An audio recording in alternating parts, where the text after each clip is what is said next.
Let's check out this comic book reviewer guy and see if Absolute Superman 1 is worth it. So Absolute Superman just dropped, and not only is it garbage, but I think it's safe to say that this Absolute universe is progressively getting worse. He has a lot of comic book pages in the background, so he seems legit. So I'm not a Superman expert or anything.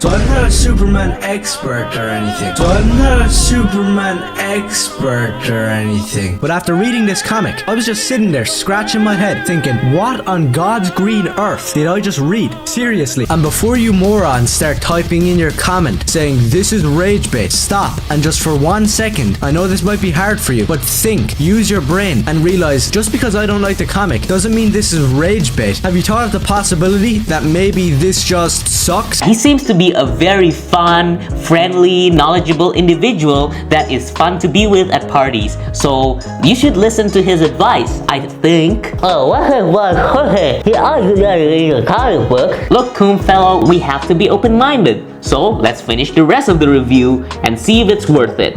2,000 years later. And at the very end of this dumpster fire, spoiler alert, but don't actually read it because it's garbage, Lois Lane shows up. And not as the journalist that we all know from the Daily Planet, or as the love interest for Superman. Instead, she has a short lesbian haircut, she's a girl boss, and she's a villain.